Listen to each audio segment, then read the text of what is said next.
প্রথম থেকে আমি দাবি জানিয়ে আসছিলাম যে সিবিআই হওয়া উচিত এবং বিজেপির দাবি এটাই ছিল সিবিআই তদন্ত হোক, কিন্তু যে টাইমটা কিল হলো, যে টাইমটা নষ্ট হলো, এর মধ্যে কত তথ্য প্রমাণ এগুলো লোপাট হলো এটা নিয়ে আমরা চিন্তিত। কারণ আমরা অনেক রকমের কানাঘুষো শুনতে পাচ্ছি, যেমন শুনতে পাচ্ছি যে ড্রাগ র্যাকেটের বিষয় শোনা যাচ্ছে, সেক্স র্যাকেটের বিষয় শোনা যাচ্ছে। আমরা জানি না এগুলো সত্য না মিথ্যে, তদন্ত হলে আগামী দিনে চলে আসবে, সমস্ত সামনে চলে আসবে।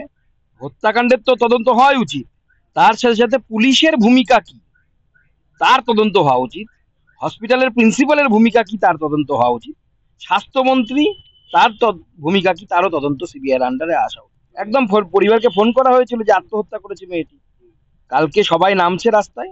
আমিও আমার কর্মীদেরকে আহ্বান জানাবো, আপনারাও পতাকা ছাড়া, পার্টির পতাকা ছাড়া এই প্রতিবাদে সামিল হন। আমিও সময় পেলে আমিও সেই প্রতিবাদে সামিল হবো। আমি কোথায় থাকবো আমি জানি না কালকে ওই সময়টা, কিন্তু যেখানেই থাকবো সেখানে আমার মতো করে আমিও প্রতিবাদ জানাবো। সে তো আমরা দেখেছি, আমি তো, আপনারা সবাই পেয়েছেন আমার চিঠি। আমি আজ থেকে 6-7 মাস আগে গভর্নর সাহেবকে চিঠি দিয়েছিলাম এই প্রিন্সিপাল সম্পর্কে।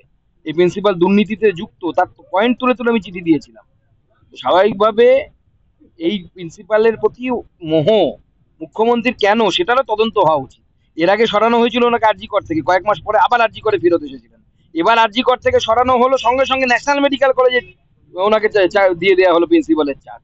এই মোহটা কেন? কি উনি কোন বিখ্যাত বৈজ্ঞানিক, মানে ডাক্তারবাবুটা এমন কোন চিকিৎসা পদ্ধতি আবিষ্কার করেছেন যেটা বিশ্বের কাছে সমাদৃত?